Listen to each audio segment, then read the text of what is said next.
Hello everyone, welcome in today's session. In this session, we are going to start Unit 11, that is Marketing Management. Marketing management refers to management of all the activities related to market. Traditionally, there was no difference between selling and marketing, but modern age is the age of globalization, where consumers play a very important role and marketing strategies have also become very important. According to American Management Association, marketing management is defined as the process of planning and executing the conception, pricing, promotion, and distribution of ideas, goods, and services to create exchanges that satisfy individual and organizational goals. Activities involved in marketing management comprise planning, organizing, directing, and controlling. Steps involved in marketing management are: first one is choosing a target market. Second is creating demand for products and services and attracting more and more customers. Third is creating, developing and communicating superior values for customers. What is market? Market refers to a place where transactions take place between buyer and sellers with respect to exchange of goods and services. Market are bifurcated on the basis of the type of product. For instance, cotton market, grain market and flour market. Sometimes they are also bifurcated on the basis of quantity. For example, wholesale market and retail market. However, in modern times, the term market has a wider meaning. It now includes all potential buyers of goods and services. Students, in modern times जो market का जो view हो चुका है वो main क्या हो चुका है कि पोटेंशियल बायर को भी वो इंक्लूड करते हैं. यानी कि मॉडर्न मार्केट क्या है? It refers to a group of actual and potential buyer of the goods and services. Modern market जो है वो अपने एक्चुअल कस्टमर को तो लेकर चल ही रही है, साथ में वो पोटेंशियल कस्टमर कौन है? जो उनकी गुड्स को परचेज कर सकते हैं. एक्चुअल कस्टमर कौन है? जो उनकी गुड्स को परचेज कर रहे हैं. ठीक है, पोटेंशियल कस्टमर वो कस्टमर है जो अट्रैक्ट हो सकते हैं उनकी गुड्स को परचेज करने के लिए, अगर उन्हें थोड़ा सा मोटिवेट किया जाए, एडवर्टीजमेंट की जाए, इंफॉर्मेशन को कंज्यूमर तक पहुंचाया जाए, तो वो कंज्यूमर भी मोटिवेट हो जाएंगे हमारी गुड्स को परचेज करने के लिए. These are the potential buyers. और ट्रेडिशनल व्यू क्या था? It refers to a particular place where buyer and seller meet each other and conduct buying and selling activities. Traditional जो मार्केट थी वो कैसी मार्केट थी बेटा कि बायर और सेलर फेस टू फेस एक दूसरे के कांटेक्ट में आते थे और अपनी बाइंग और सेलिंग की एक्टिविटीज करते थे. वहां पर पोटेंशियल बायर का कोई रोल नहीं था, वहां सिर्फ एक्चुअल बायर का ही रोल था. लेकिन अब जो मॉडर्न मार्केट है वहां पर पोटेंशियल बायर भी एक्चुअल बायर के साथ क्या हो चुका है? ऐड हो चुका है. Now come to the concept of marketing. Marketing is a social process by which individuals and groups obtain what they need and want through creating, offering and freely exchanging products and services of value with each other. अब marketing क्या है? Marketing एक ऐसा process है जिसमें individuals या group जो हैं वो ऐसी सर्विसेज प्रोवाइड कर रहे हैं जो कंज्यूमर की नीड और वांट को सेटिस्फाई करेगी. उनको क्या प्रोवाइड किया जाएगा? Various types of goods, various types of services उन्हें प्रोवाइड की जाएंगी. कुछ एक्सचेंज में लिया जाएगा. एक्सचेंज में क्या ली जाएगी? मनी ली जाएगी. The marketer work hard to discover the needs and wants of customer. यहाँ मार्केटर कौन है? सेलर। मार्केटर जो है यानी कि सेलर जो है वो बहुत हार्ड वर्क करता है, किसके लिए? कस्टमर की नीड्स और वांट्स का पता लगाने के लिए कि कस्टमर की नीड्स और वांट क्या हैं। फिर वो क्या करता है? Try to develop product and services which would satisfy them.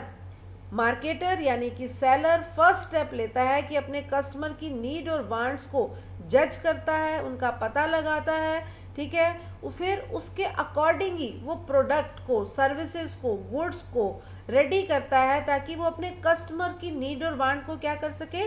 Satisfy कर सके। नीड और वांट भी क्या होती हैं बेटा? अलग अलग होती हैं। नीड सभी की कॉमन हो सकती है, जैसे फीलिंग हंग्री, कि सभी को भूख लगी है, ठीक है, ये क्या है? एक कॉमन नीड है। लेकिन वांट क्या है? वांट वो एक प्रोडक्ट होगा, वो सर्विस होगा जो हमारी नीड को सेटिस्फाई करेगा। कुछ पर्सन कहेंगे कि हमारी जो हंगर है वो सेटिस्फाई होगी बाय ईटिंग चपाती, कुछ कहेंगे कि बाय ईटिंग स्नैक्स, ठीक है। तो मतलब कि अलग अलग वांट्स हो सकती हैं, सेटिस्फेक्शन का जो लेवल है वो डिफरेंट हो सकता है, नीड्स कॉमन हो सकती हैं। All the firms try to produce the products which will be demanded by satisfying consumers needs and wants। सभी फर्म्स ऐसे ही प्रोडक्ट प्रोड्यूस करती हैं जो प्रोडक्ट कंज्यूमर की नीड और वांट को क्या कर सकें? सेटिस्फाइड कर सकें। इस प्रोसेस को ही हम क्या कहते हैं? मार्केटिंग कहते हैं। यहाँ एक मीनिंग और मुझे क्लियर करना है बेटा आपको कि जो मार्केटर है वो क्या है? सेलर है। मार्केटर टू टाइप्स के होते हैं बेटा, one is goods marketer and other is services marketer. अब गुड्स मार्केटर क्या है? जैसे हिंदुस्तान यूनिलीवर लिमिटेड है, वो बाथिंग सोप्स, शैम्पूज, इस तरह के प्रोडक्ट्स आपको प्रोवाइड कर रहा है, ठीक है। अब हिंदुस्तान यूनिलीवर लिमिटेड कौन सा रोल प्ले कर रहा है? गुड्स मार्केटर का रोल प्ले कर रहा है, ठीक है। और सर्विसेज मार्केटर भी होते हैं, जैसे बैंक्स हैं, इंश्योरेंस कंपनीज हैं, रोडवेज कंपनीज हैं, एयरलाइंस हैं, कम्युनिकेशन सर्विसेज हैं। ये कौन से मार्केटर हैं? सर्विस मार्केटर हैं। ये आपको various types of services provide कर रहे हैं। मार्केटर रियल में ऐसा पर्सन होता है who takes more active part in the process of exchange. कि मार्केटर एक ऐसा पर्सन है कि जो एक्सचेंज के प्रोसेस में बहुत ही एक्टिवली रोल प्ले कर रहा है, जिसके बिना जो है वो मार्केट एस्टेब्लिश ही नहीं हो सकती। वैसे तो सेलर और बायर दोनों ही एक्टिव प्लेयर्स हैं मार्केट के। सेलर नहीं है तो बायर की कोई इंपॉर्टेंस नहीं है, बायर नहीं है तो सेलर की कोई इंपॉर्टेंस नहीं है। लेकिन कंज्यूमर को अट्रैक्ट करना, उस तक इंफॉर्मेशन पहुंचाना, उसको उसकी नीड्स और वांट्स को सेटिस्फाई करने के लिए रिसर्च वर्क करना, तो मोर एक्टिव पार्ट जो है वो कौन प्ले कर रहा है? सेलर प्ले कर रहा है। तो seller is a person who takes more active part in the process of exchange. Now come to the features of marketing. First one is need and want. The focus of marketing is need and want of customer. All the activities in the market are carried out with the main motive of satisfying need and want of customers and organizations। Main motive he market का क्या है? हमारा जो producer है, हमारा जो seller है, manufacturer है, उनके मेन मोटिव क्या रहते हैं कि कंज्यूमर की नीड और वांट को उन्होंने क्या करना है? सेटिस्फाइड करना है। Second is creating a market offering. Market offering means offering A product और service by specifying its feature, shape, size, color, etc. For example, offer is TV, then specifying the various sizes in which it is available, various technologies used, various shapes, various price, different types, etc. A good market offer should keep in mind the satisfaction of customers। अब जो हमारा market offering है, market offering means कि हमने customer की need और want के according ही market में प्रोडक्ट को उतारना है, प्रोडक्ट को ऑफर करना है कंज्यूमर के सामने। कुछ कंज्यूमर ऐसे हैं जो बहुत लार्ज साइज का टीवी परचेज करेंगे, कुछ कंज्यूमर ऐसे हैं जो स्मॉल साइज का टीवी परचेज करेंगे, कुछ कंज्यूमर ऐसे हैं जो कम रेंज का टीवी पसंद करेंगे, कुछ कंज्यूमर ऐसे होंगे जो हाई रेंज अफोर्ड कर सकेंगे, ठीक है। तो कंज्यूमर को उसके टेस्ट, उसकी नीड, उसके वांट के अकॉर्डिंग जो है प्रोडक्ट ऑफर करना मीन्स मार्केट में उसके टेस्ट के अकॉर्डिंग प्रोडक्ट को उतारना ही क्या है, मार्केट ऑफरिंग है। ठीक है, कोल्ड ड्रिंक बनाने वाली कंपनी 1 लीटर की कोल्ड ड्रिंक बोतल बना रही है, 2 लीटर की बना रही है, केन बना रही है, ठीक है, कांच की बॉटल्स में पैकिंग आ रही है, प्लास्टिक की बॉटल्स में पैकिंग आ रही है, ठीक है, डिफरेंट टाइप्स में, डिफरेंट फ्लेवर्स में, डिफरेंट साइज में, ठीक है, प्रोडक्ट क्या किए जा रहे हैं, कंज्यूमर को ऑफर किए जा रहे हैं। It is the concept of creating a market offering. Third one is consumer value. Consumer is ready to give a price for the product only when he gets satisfaction or only when product is offering utilities matching the price. Customer values the product on the basis of satisfaction and service offered by the product. Marketer must add the value of the product so that customer prefer your product over the competitor. अब यहाँ पर customer की valuation हो रहा है कि customer आपके product को चूज करे आपके कॉम्पिटिटर को छोड़कर। एक प्रोडक्ट के नंबर ऑफ कॉम्पिटिटर्स मार्केट में होते हैं। अब अगर आपके प्रोडक्ट की जो क्वालिटीज हैं वो आपके प्रोडक्ट के प्राइस के साथ मैच कर रही होंगी कि जितने अमाउंट कंज्यूमर को आपको देना है उसके बदले में आप कंज्यूमर को जो प्रोडक्ट की क्वालिटीज दे रहे हो दोनों का लेवल सेम है या नहीं है। ठीक है, अगर दोनों का लेवल सेम होगा तो कंज्यूमर आपके प्रोडक्ट को चूज करेगा, अदरवाइज वो कहाँ मूव कर जाएगा, आपके कॉम्पिटिटर के प्रोडक्ट को वो प्रेफर करने लगेगा, कॉम्पिटिटर की तरफ मूव कर जाएगा।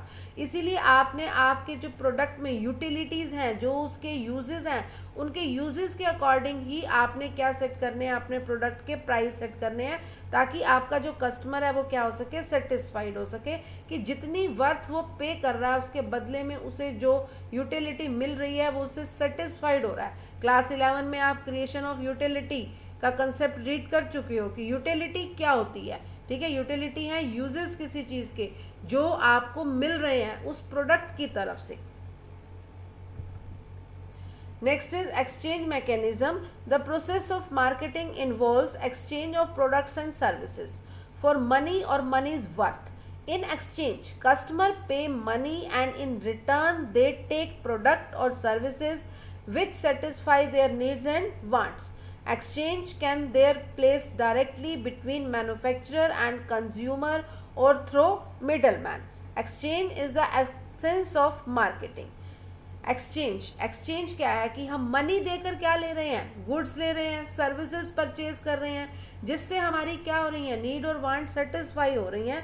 अगर आप 5 रुपीज पे करते हो उसके बदले में जो प्रोडक्ट ले रहे हो उससे आपको सेटिस्फेक्शन मिल रही है तो प्रॉपर एक्सचेंज मैकेनिज्म हुआ, तो आप उस प्रोडक्ट को रिपीट करोगे। आपने 5 रुपये पे करने पर कोई एक ऐसा प्रोडक्ट परचेज कर लिया जिससे आपको बिल्कुल भी सेटिस्फेक्शन नहीं मिली, आपका सेटिस्फेक्शन लेवल 0 हो गया, तो आप उस प्रोडक्ट को अगेन परचेज ही नहीं करोगे। तो ये एक्सचेंज मैकेनिज्म जो है वो किन दो पार्टीज के इन बिटवीन होता है, वो पार्टीज होती हैं मैन्युफैक्चरर और कंज्यूमर, या फिर बीच में मिडल मैन आते हैं। कंज्यूमर मनी किसको पे करता है, मिडल मैन को, मिडल मैन आगे वो मनी किसे पे कर देता है, मैन्युफैक्चरर को, प्रोड्यूसर को पे कर देता है। The preconditions of exchange mechanism और pillars of marketing are, first one is presence of at least 2 parties. Marketing में 2 पार्टीज का होना कंपल्सरी है, buyer seller. Both parties must have something viewed valuable by each other. दोनों parties जो हैं वो important parties हैं, दोनों पार्टीज एक दूसरे के लिए बहुत ही पॉजिटिव व्यू रखें अपना। Both parties are free to accept और रिजेक्ट द ऑफर। ठीक है, मैन्युफैक्चरर सेलर अपना माल किसी कंज्यूमर को बेचना चाहता है या नहीं बेचना चाहता वो भी इस बात के लिए फ्री है। बायर किसी पर्टिकुलर सेलर और मैन्युफैक्चरर से गुड्स परचेज करना चाहता है या नहीं करना चाहता, ये डिसीजन लेने के लिए वो भी फ्री है। Each party feels desirable to deal with each other. दोनों पार्टीज डील करने के लिए यानी कि कोई भी एग्रीमेंट करने के लिए फ्री है, उनके ऊपर किसी टाइप का कोई भी प्रेशर नहीं है। Each party is capable of communication and delivery. दोनों पार्टीज एक दूसरे के साथ कम्युनिकेट करने के लिए, गुड्स की डिलीवरी को रिसीव करने के लिए, देने के लिए बिल्कुल फ्री हैं, दोनों के ऊपर कोई भी बर्डन नहीं है। Thanks for watching this video.